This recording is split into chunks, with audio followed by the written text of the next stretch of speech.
मच्छिंद्रगड इसवी सन 1676 मध्ये बांधला गेलेला छत्रपती शिवरायांचा दुर्ग शृंखलेतला शेवटचा किल्ला आज याच गडाच्या भटकंतीसाठी चालतोय. गडावर जाण्यासाठी पायरी मार्ग व तसेच गाड्यांचा मार्ग देखील आहे. किल्ले मच्छिंद्र, येडे मच्छिंद्र, लवणमाची, बेरडमाची ही गड पायथ्याची गावे आहेत. आज मी बेरडमाची गावातून वरती चाललोय.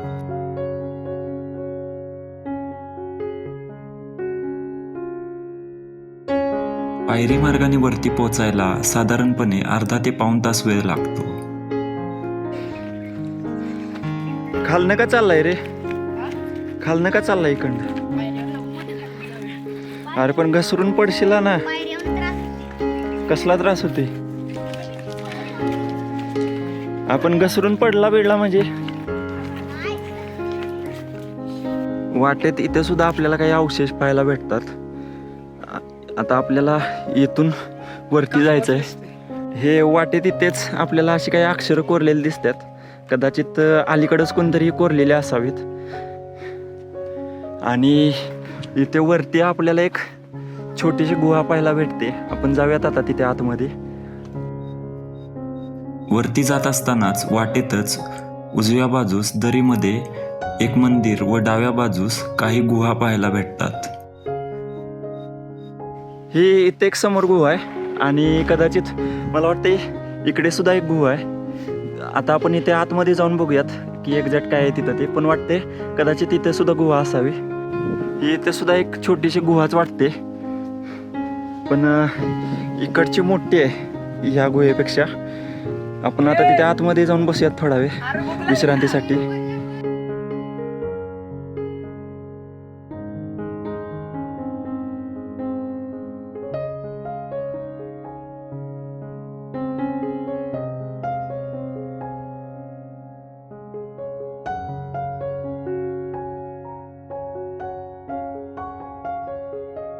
गुहेपासून वरती आल्यानंतर इथे आपल्याला एक बुरुज पाहायला भेटतो. इथे बुरुजावरती भगवा सुद्धा आहे आणि त्यासोबतच इकडे सुद्धा आपल्याला एक बुरुज पाहायला भेटतो. अगोदर आपण आता इथून वरती जाणार आहोत. फायनली वरती पोचलोय. इथे माझ्या पाठीमागे तुम्ही ही बुरुजाची तटबंदी पाहू शकता. जवळपास अर्धा तास लागले इथे वरती पोचायला. ही समोर बुरुजाची तटबंदी आहे. इथून वरती गेलं की आपण वरती पोचतो. पण जर तुम्ही इथे खाली बघितलं तर खाली सुद्धा इथे एक मंदिर आहे. आपण आता या मंदिरामध्ये नंतर जाणार आहोत. या मंदिराच्या समोरनं सुद्धा आपल्याला इथे काही पायऱ्या दिसतात. म्हणजेच हा पायरी मार्ग दिसतोय इकडे जाताना. आपण आता जाताना इथे खाली जाऊयात, म्हणजेच खाली जाऊन पाहूयात जाताना.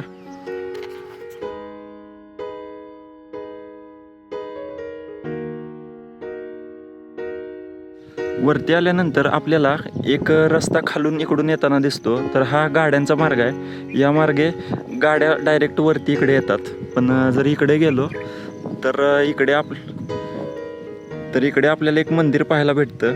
आपण आता त्या मंदिरामध्ये जाऊयात. बुरुजापासून पुढे आल्यानंतर डाव्या बाजूस एक छोटंसं मंदिर पाहायला भेटतं व त्याच्या बाजूस काही अवशेष सुद्धा पाहायला भेटतात.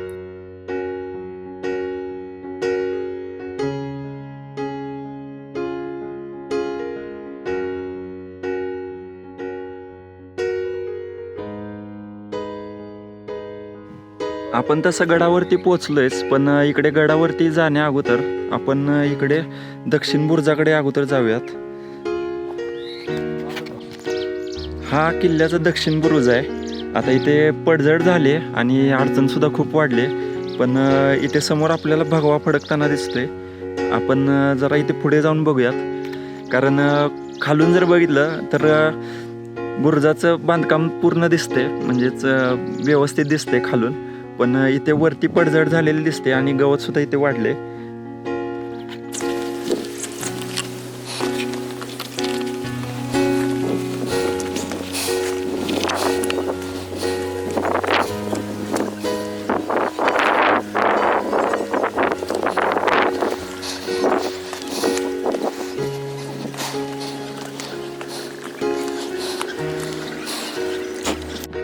दक्षिण बुरुजावरून इथे समोरच आपल्याला विलासगड पाहायला भेटतो. आता इथे कॅमेऱ्यामध्ये क्लिअर, आता इथे व्हिडिओमध्ये क्लिअर दिसत नाही बहुतेक, पण इथून समोरच आपल्याला विलासगड पाहायला भेटतो.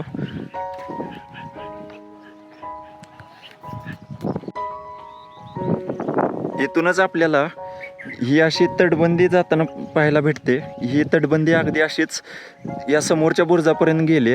आता आपण इथून या समोरच्या बुरुजावरती जाऊयात, की जो गडाचा पश्चिम बुरुज आहे. पुढे आल्यावर डाव्या बाजूस 2 समाधी पाहायला भेटतात. मच्छिंद्रगडावर अशा बऱ्याच ज्ञात अज्ञात वीरांच्या समाधी पाहायला भेटतात. वरती आल्यानंतर ही वाट मंदिराकडे जाते आणि ही जी वाट आहे ही गाड्यांची सुद्धा वाट आहे. आणि ह्या वाटेने सरळ खाली गेलं की आपण पश्चिम बुरुजाकडे आणि ते समोर काही समाधी आहेत तिथं जातो आपण. वाटेत इथेच जवळच आपल्याला इथे सुद्धा काही असे अवशेष पाहायला भेटतात. हे जवळच किल्ल्याचा पश्चिम बुरुज आहे. बुरुजावरती अलीकडे बांधलेली घुमट पाहायला भेटतात. बुरुजापासूनच एक कच्ची पायवाट गेलेली आहे, ती समोरच्या सोंडेकडे जाते.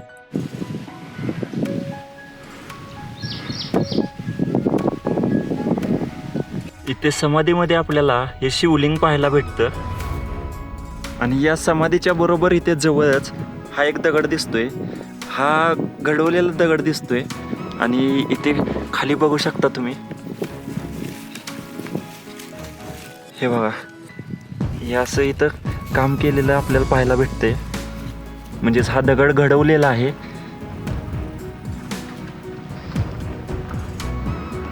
ही जी बाजूची समाधी आहे याच्यावरती आता गवत वाढल्यामुळं हे बांधकाम निसटायला लागले. तसेच या समाधीवरती सुद्धा इथे आता गवत वाढलेलं आपल्याला पाहायला भेटते. मी आता बसलेलो आहे तो आहे गडाचा पश्चिम बुरुज. आणि येथूनच आपल्याला गडाच्या तटबंदीचे काही अवशेष पाहायला भेटतात, ते मी तुम्हाला आता दाखवतो. हा समोर दिसतोय तो गडाचा दक्षिण बुरुज आहे, की जिथे मगाशी आपण होतो. त्यानंतर आपण इथे पश्चिम बुरुजावरती आलो. पण इथे जर आपण बघितलं तर इथे आपल्याला अशी तटबंदीचे अवशेष पाहायला भेटतात. आणि त्यासोबतच हा खालचा पायरी मार्ग सुद्धा पाहायला भेटतो इथून. पण जर इकडे आपण पाहिलं तर हा असा डोंगर पसरलेला दिसतो. सगळ्यात शेवटी आपण याच्या टोकावरती जाणार आहोत. तिथे काय पाहायला भेटते का ते आपण पाहणार आहोत. पण त्या अगोदर आपण हा पश्चिम बुरुज पाहूयात. या बुरुजावरती आपल्याला हे असं घुमट पाहायला भेटतं, की ज्याचं बांधकाम अलीकडेच करण्यात आलेलं आहे.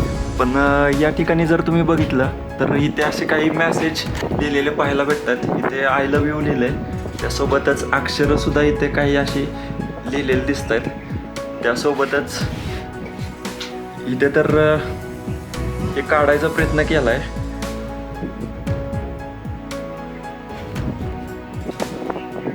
हे बघा इथे, त्यासोबतच इथे सुद्धा पाहायला भेटते.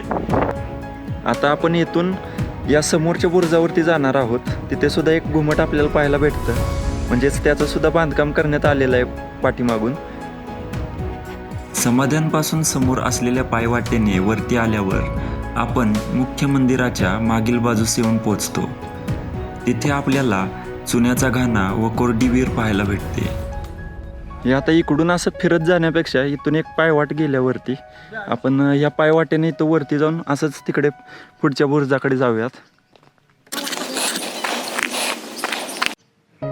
हे समोर दिसते ते हे मंदिर आहे. आणि मंदिराच्या पाठीमागून ही जी वाट येताना आपल्याला दिसते, या वाटेने सरळ इकडे समोर आलं की इथे आपल्याला एक चुन्याचा घाणा पाहायला भेटतो.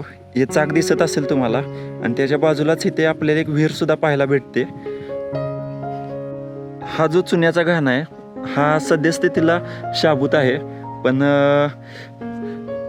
ही जी विहीर आहे ह्या विहिरीला आता तुम्ही बघू शकता पाणी खूपच कमी आहे. त्या चुन्याच्या घाण्यापासून जी वाट आली समोर, त्या वाटेने समोर आल्यानंतर इथे आपल्याला एक कमान पाहायला भेटते. आणि इथूनच जर तुम्ही इकडे बघितलं तर इकडे आपल्याला एक बुरुज पाहायला भेटतो. आपण आता तिथे त्या बुरुजावरती जाऊयात.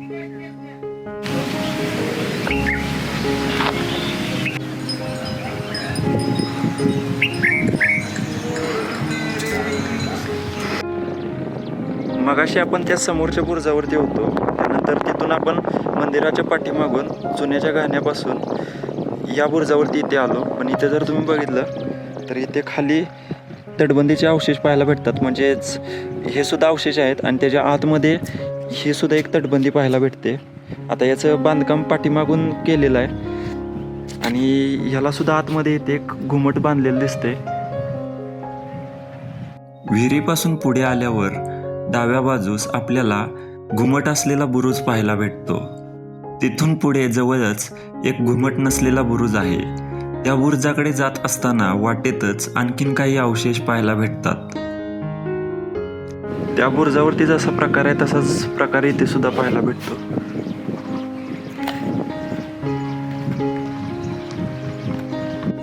या समोरच्या बुरुजाकडे जात असताना वाटेतच इथे आपल्याला काही अवशेष पाहायला भेटतात. हे बघा, हे इथे असे हे अवशेष आहेत.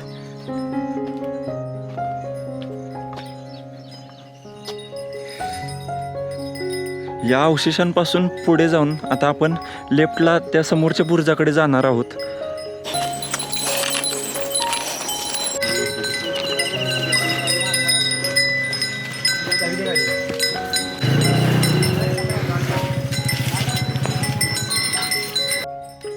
मगाशी आपण त्या समोरच्या बुरुजावरती होतो की ज्याला घुमट सुद्धा आहे. तिथून आपण आता ह्या बुरुजाकडे चाललोय. इथे समोरच एक बुरुज आहे की ज्याची पडझड झाली आहे, पण वाटेतच जर तुम्ही इथे बघितलं तर इथे सुद्धा आपल्याला काही असे अवशेष पाहायला भेटतात. म्हणजे आता हे गोलाकार अवशेष पाहायला भेटतात इथे.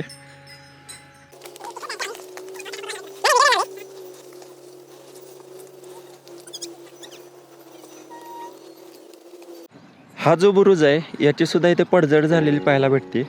हे तुम्ही जागोजागी असे मोठे मोठे दगड पाहू शकता. इथे आता हा झेंड्यासाठी बार सुद्धा लावलेला आहे, पण इथे झेंडा नाही आहे सध्या. इथून आता आपण डायरेक्ट मंदिराकडे वरती जाणार आहोत. या वाटेने इकडे समोर आल्यानंतर इथे एक पाण्याचं टाकं पाहायला भेटतं आणि मुख्य जे मंदिर आहे ते इथे वरती आहे. अगोदर आपण हे पाण्याचं टाकं पाहूयात आणि पुन्हा मंदिरामध्ये जाऊयात.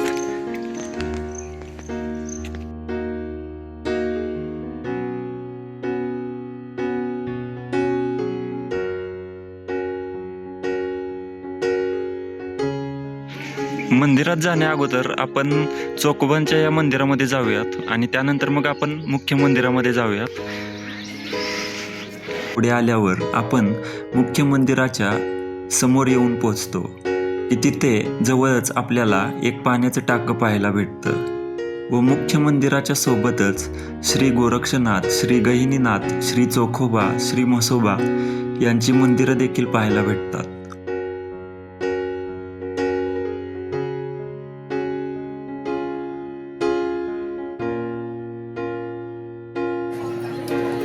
हे समोर दिसतंय ते मच्छिंद्रनाथांचं मंदिर आणि त्याच्याबरोबर या साईडला इकडे गोरक्षनाथांचं मंदिर पाहायला भेटतं. मंदिराच्या अगदी जवळच आपल्याला इथे फुटक्या अवस्थेतील शिवलिंग पाहायला भेटतं आणि त्याच्याबरोबर इथे समोरच जुने अवशेष पाहायला भेटतात. मुख्य मंदिराच्या जवळच काही फुटक्या अवस्थेतील अवशेष व तोफा पाहायला भेटतात.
मंदिरामध्ये जाताना इथे समोर हे जे झाड दिसते त्या झाडाच्या बरोबर पायथ्याला एक शिलालेख पाहायला भेटतो.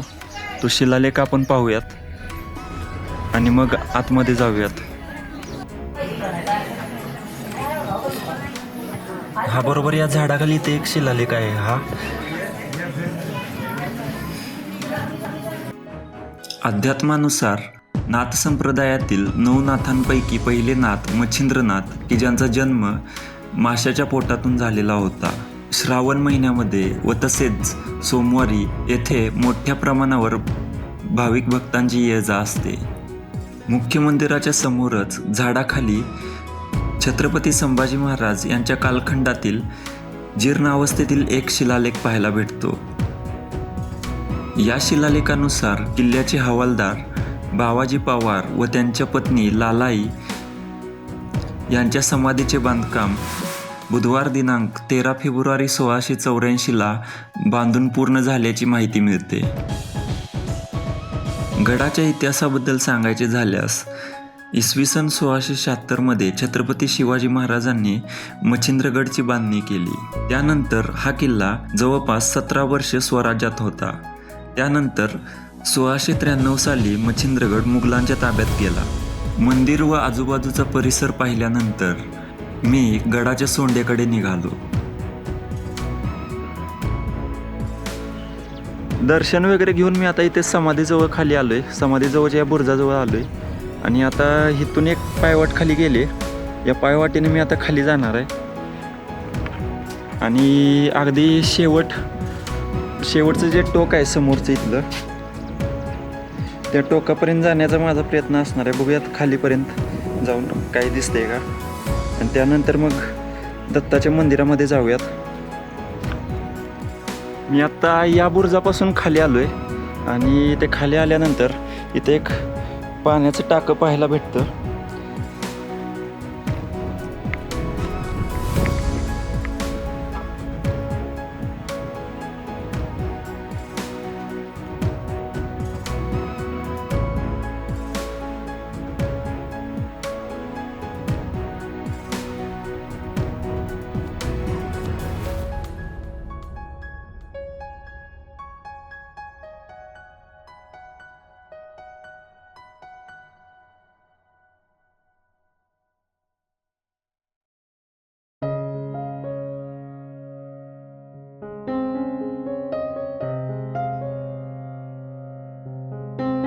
हा दगड तुटलेला आहे, त्यामुळे मी आता इथूनच मागे जायचा निर्णय घेतला आहे. त्यामुळे आपण आता ह्या रस्त्याने, म्हणजे मी आता ह्या रस्त्याने इथंपर्यंत आलो. आता याच रस्त्याने मी पुन्हा रिटर्न जाईन.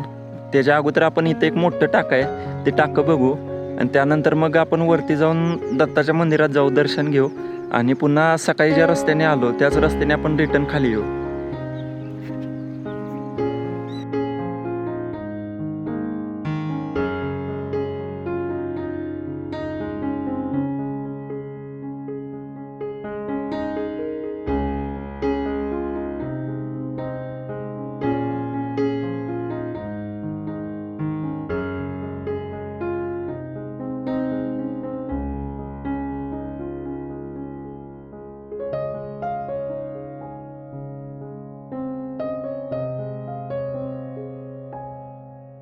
या बुरुजाच्या बरोबर खालीच, म्हणजेच आपण हे जे लहान टाकं बघितलं आत्ता मगाशी, त्याच्याबरोबर बाजूलाच इथे आपल्याला असे काही अवशेष पाहायला भेटतात. आणि इथे अजून एक मोठं टाकं आहे, ते इथे पलीकडच्या साईडला आहे इथेच. तर ते आपण आता पुढे जाऊन पाहूयात. ते ह्या 2 टाक्यांपेक्षा ते मोठं टाकं आहे. हे बघा, या ठिकाणी इथं समोर ते टाकं आहे. आपण आता खाली जाऊन पाहूयात ते टाकं. आणि त्या टाक्याच्या बरोबर खालीच तो पायरी मार्ग आहे. इथे ग्रिल केलेलं तुम्हाला दिसत असेल खाली.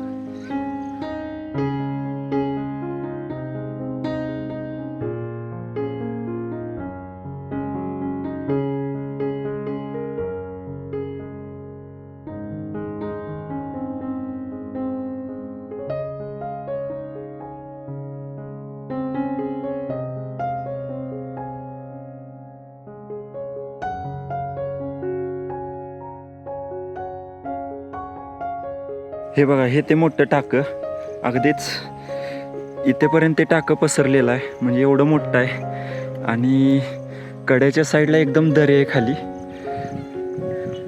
हा असा प्लेन रॉक आहे इथे आणि इथे टाकं स्टार्ट होते आणि इथून ते अगदी इथे समोरपर्यंत हे टाकं आहे, एवढं मोठं आहे. तर आता आपण इथूनच रिटर्न वरती जाऊयात.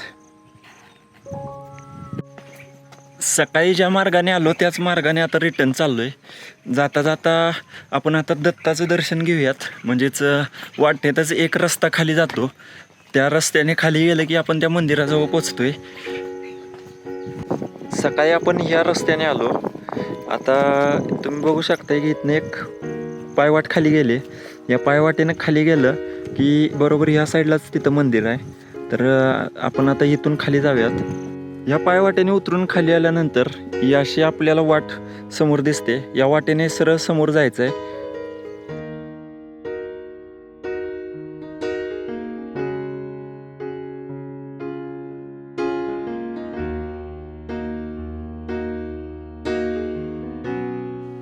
या पायऱ्यांपासून खाली आल्यानंतर इथून एक खाली वाट गेलेली दिसते.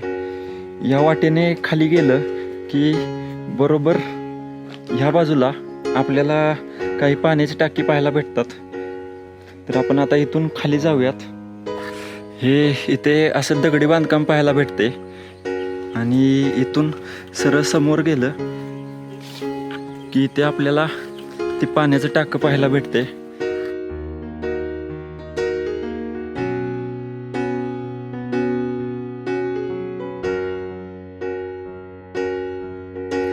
हे पाण्याचं टाकं आता पूर्ण भरलेलं आहे, पण आतमध्ये खूप खोल आहे ते, म्हणजे बरंचसंच आतमध्ये आहे ते. आणि एकदम ते या दरीच्या बरोबर साईडलाच आहे ते, काठावरती.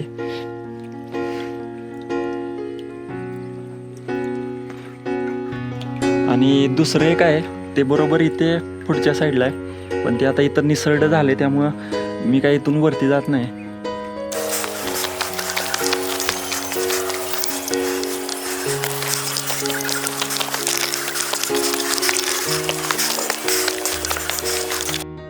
या मंदिरामध्ये शिवलिंगासोबतच श्री गणेश, श्री संतोषी माता, श्री राम, श्री दत्त, श्री विठ्ठल रुक्मिणी पाहायला भेटतात व बाजूलाच कातळात दरवाजा बंद खोदलेली आहे. 2 पाण्याची टाकी पाहायला भेटतात.